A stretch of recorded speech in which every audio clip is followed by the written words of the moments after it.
77 145 40 40 Seyna indil ma publicité kii aynu rahmati aynu bi aynu la tudd sama aynu rahma mooy bu sëñ Ahmadou Badawi wanal ma ko son yi bu ba noppi ñu soog a kii Seyna indil ma publicité bi ndox mi moom vraiment bëgg naa ñu ko yóbbu ensemble nit ñëpp di ko naan surtout weeru Kazu Rajab bi sax ñuy dugg nii doomi Alaaji Fallu Mbàkke di sëñ Ahmadou Badawi moo ko lancé muy ndoxu aynu tooli Touba Bogo yooyu nga xam ne sëñ Fallu fa la doon liggéey jumaa ja turut aynu moom sëriñ Fallilu sëñ Touba moo ko indi moom mi mu bokk ci njabootu Cheikh Modou Fadal Seyna indil ma kii indi ma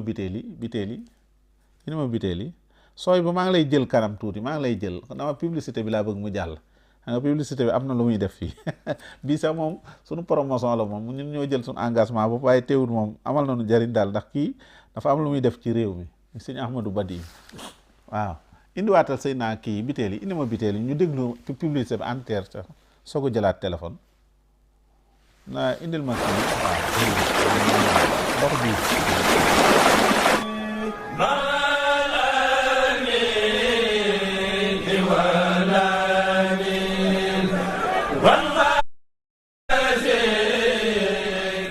La société TAI, avec l'exploitation de la source de Touba Bogo, lance la nouvelle marque d'eau minérale Aynu, nom tiré de la source de la miséricorde, Aynu Rahmati.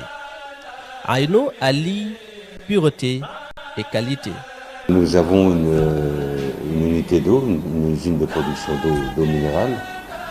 Nous avons une eau qui est puisée à 275 mètres. Une eau de très bonne qualité, qui n'est pas salée, comme les gens peuvent le constater.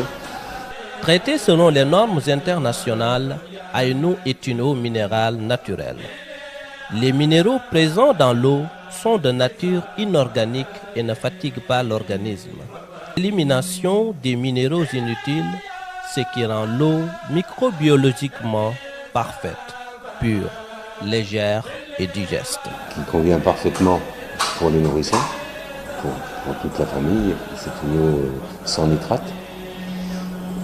C'est une eau, c'est un forage qui est protégé naturellement parce qu'il n'y a aucune habitation limitrophe. Il n'y a pas de sanitaire, il n'y a rien à proximité. Donc nous avons un puits qui est vraiment protégé. Pour répondre aux exigences du marché, Touba Agro-Industrie, en dehors d'un personnel qualifié en alimentaire, s'est doté d'unités de production ultra modernes à la pointe de la technologie. Donc, nous avons un responsable d'hygiène qualité qui est là, et le personnel d'embouteillage qui travaille sur les machines ont été formés pour travailler dans l'alimentaire. Nous avons la qualité de l'eau, elle est parfaite.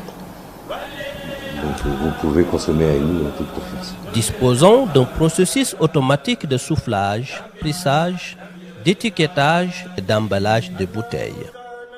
Avec une grande capacité de production, l'usine est capable d'approvisionner le marché national et international, quelle que soit l'ampleur de la demande.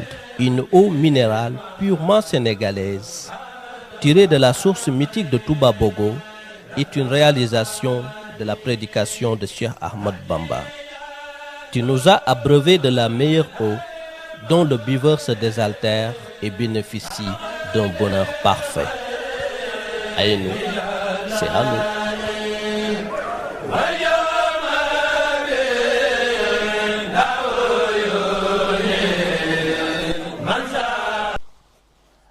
ay ci jërëjëf kon mbokk yi ndox maa ngi noonu sëñ sooy bu ndox maa ngi noonu bokk kon ndox mi nanu xam ne ndoxu aynu la sëriñ Ahmadou Badawi di doomi Alaaji Fallu Mbàkke moo koy liggéey mu doon ndox moo xamante ni mu am solo la kon ñun ñëpp nañ ko bàyyi xel ay ci ñu jël mbokk mi nekk ci ligne bi 77 145 40 40 bismillah sëñ sooy bu allo salaamaaleykum. waaw ñang maa ngi lay ziare bu baax waaye. ñu ngi la koy delloo lu bare bare ana waa kër ga. ñi ngi fi di ziare sang bu tedd boobu.